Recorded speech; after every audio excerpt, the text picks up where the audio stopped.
பாட்டி ராகவை கூப்பிடுறாங்க. ராகவும் வராரு. வந்தோடனே, "இங்கே பாரு ராகவ், சாமி சொன்ன எல்லாமே நீ கரெக்டாக பண்ணி தான் ஆகணும். அப்போ தான் நம்ம குடும்பத்துக்கு நல்லது நடக்கும்" அப்படின்னு சொல்கிறாங்க.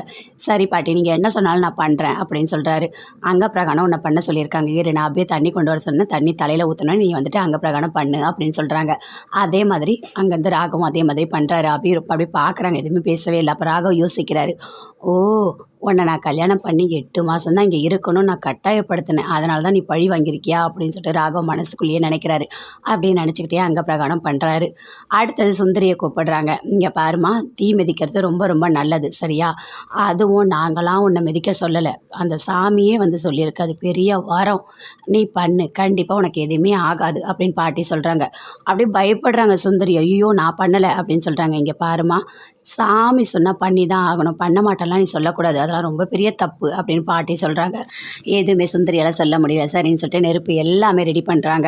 அப்படியே பார்க்குறாங்க. பார்த்தோன்னே, நெருப்பை பார்த்தோன்னே பயப்படுறாங்க. "ஐயோ, நான் இதில் இறங்கணுமா?" அப்படின்னு சொல்லிட்டு சுந்தரி பயங்கரமாக பயப்படுறாங்க. அப்படியே பயந்துக்கிட்டே நெருப்பில் இறங்குறாங்க. இறங்கினோடனே அப்படியே கத்துறாங்க. "ஐயோ, வலி தாங்க முடியலையே" அப்படின்னு சொல்லிட்டு ஓடி வராங்க. ஓடி வந்து, "கால் எரியுதே எரியுதே" அப்படின்னு கத்துறாங்க. அப்போ சாமியார் சொல்கிறாரு. "இங்கே பாருமா, கால் கொஞ்சம் எரியும், ஆனால் வீட்டுக்கு போனோடனே சரியாயிடும், சரியா? அந்த சாமி எப்போவுமே உங்களுக்கு துணையாக இருக்கும்" அப்படின்னு சொல்லிட்டு அங்கே இருக்க பூசாரி சொல்கிறாரு. அப்பயும் அப்படியே பயங்கரமாக ஒரு மாதிரி கத்திக்கிட்டே இருக்காங்க. முரளியை கூப்பிடுறாங்க. கூப்பிட்டு அந்த சாட்டையை கொடுத்து அடிக்க சொல்கிறாங்க. பூசாரியும் அடிக்க வராரு.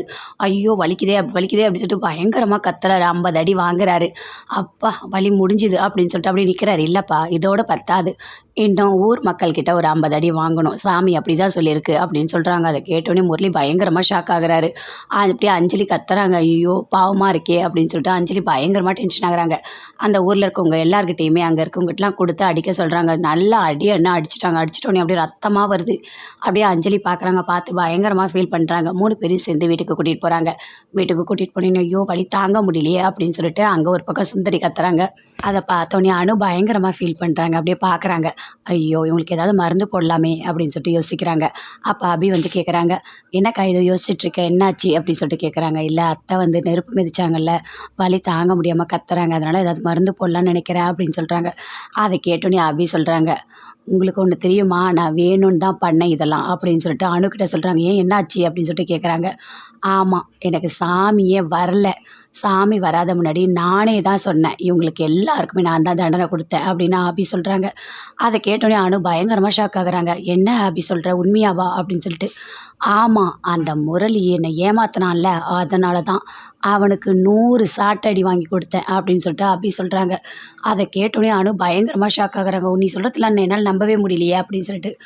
"ஆமாக்கா, நான் எல்லாமே வேணும் தான் பண்ணேன்" அப்படின்னு சொல்லிட்டு அபி சொல்கிறாங்க. அதை கேட்டோன்னே அனு பயங்கரமாக ஷாக் ஆகி சொல்கிறாங்க. "ஏன் அபி இப்படிலாம் பண்ண, அதெல்லாம் தப்பு இல்லை" அப்படின்னு சொல்லிட்டு. "அது தப்புனா அவங்க என்னென்ன பண்ணாங்க, அந்த முரளி என்னென்ன பண்ணார், அதுவும் நம்மளை நம்ப வச்சு ஏமாற்றிருக்காரு, அதனால தான் நான் தண்டனை கொடுத்தேன். அவருக்கு தான் சுயநினைவே இல்லை, அவரை போய் எதுக்காக நீ தண்டிக்கிற" அப்படின்னு அனு கேட்குறாங்க.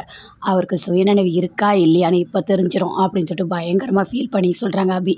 "சரி விட்டு, நான் யார்கிட்டையும் எதுவும் சொல்ல மாட்டேன்" அப்படின்னு சொல்லிட்டு அனு அங்கேருந்து போகிறாங்க. ரூம்குள்ளே போகிறாங்க. போனோடனே அங்கே ராகவ் படுத்துட்ருக்காரு. அப்படியே ரொம்ப டயர்டாக இருக்கார். "என்ன, ரொம்ப டயர்டாக இருக்கா? உங்களுக்கு போயிட்டு ஒரு கப் காஃபி கொண்டு வரட்டுமா?" அப்படின்னு அபி கேட்குறாங்க. அதை கேட்டோடனே அப்படியே ராகவ் பார்க்குறாரு. "பண்ணுறதெல்லாம் நீ தானே பண்ண, நீ தானே வேணும்னு என்னை வந்து அங்க பிரகடனம் பண்ண வச்ச" அப்படின்னு சொல்லிட்டு கேட்குறாரு. அபி, "நான் ஏன் பண்ணேன்? ஐயோ, எனக்கு அதெல்லாம் எதுவுமே தெரியாதுங்க. சாமி வந்து தான் சொல்லியிருக்கு எனக்கு. அதுக்கப்புறம் நீங்கள் சொல்லி தான் எனக்கு தெரியும்" அப்படின்னு சொல்லிட்டு அபி சொல்கிறாங்க. "இங்கே பாரு அபி, நீ நடிக்காத. நீ தான் பண்ண, வேணும்னு தான் பண்ண, எல்லாமே எனக்கு தெரியும். ஆனால் பாட்டி சொன்ன காரணத்துக்காக தான் நான் அங்க பிரகடனம் பண்ணேன்" அப்படின்னு சொல்லிட்டு ராகவ் சொல்கிறாரு. அப்படியே அபி மனசுக்குள்ளே நினைக்கிறாங்க. ஐயோ, உண்மையை கண்டுபிடிச்சிட்டாரே, என்ன பண்ணுறதுனே தெரியலையே, எப்படியாவது மாட்டிக்கக்கூடாது, அதெல்லாம் எனக்கு ஒன்றும் தெரியாது, சரி நான் போய் தூங்குறேங்க அப்படின்னு சொல்லிட்டு அபி போகிறாங்க. அப்படியே ராகவ் கோபமாக வருது. எதுக்காக இவ இப்படி பண்ணுறாவோ, இங்கே இருக்க சொன்னல அதனால தானா அப்படின்னு சொல்லிட்டு ரொம்ப ஃபீல் பண்ணுறாரு. முரளி ஒரு பக்கம் வலி தாங்க முடியாமல் அப்படியே கத்திகிட்டே இருக்காரு. அங்கேருந்து அஞ்சலி வராங்க. வந்துட்டு ஒரு துணியில் அப்படியே ஒத்தரம் கொடுக்குறாங்க. வலிக்கிற இடத்துல எல்லா இடத்துலையுமே ஒத்தரம் கொடுக்குறாங்க. அது அப்படியே ஒத்தரம் கொடுக்கும்போது பயங்கரமாக கத்துறாரு. "ஒன்றும் ஆகாதுங்க, சீக்கிரமாக சரியாயிடும்" அப்படின்னு சொல்லிட்டு அஞ்சலி பயங்கரமாக அழுதுகிட்டே ஒத்தரம் கொடுக்குறாங்க. அப்போ முரளி யோசிக்கிறாரு. "அபி, நீ வேணும் தான் பண்ணியிருக்கன்னு எனக்கு தெரியும் அபி, என்னை பழி வாங்கணும் தானே பண்ணேன். ஆனால் நீ பண்ணிட்டல்ல, உனக்கு இருக்கு பாரு, உன்னை கண்டிப்பாக அந்த ராகவோட நான் வாழ விட மாட்டேன். நான் என்ன பண்ணுறேன்னு பாரு, உன்னை கல்யாணம் பண்ணி உன் கூட தான் நான் வாழ்வேன்" அப்படின்னு சொல்லிட்டு அப்படியே முரளி பயங்கர டென்ஷனாக யோசிச்சுட்ருக்காரு. அபி அப்படியே பார்க்குறாங்க. எட்டி பார்த்துட்டு பயங்கரமாக சந்தோஷப்படுறாங்க. என் வாழ்க்கைய அழிக்க நினச்ச உனக்கு இனிமே இருக்கு இரு அப்படின்னு சொல்லிட்டு அபி ஒரு பக்கம் ரொம்ப ஒரு மாதிரி சந்தோஷமாக போகிறாங்க. அஞ்சலி அழுதுகிட்டே உத்தரம் கொடுக்குறாங்க. கண்டிப்பாக சரியாயிடுங்க, வலி போயிடும் அப்படின்னு சொல்லிட்டு இருக்காங்க.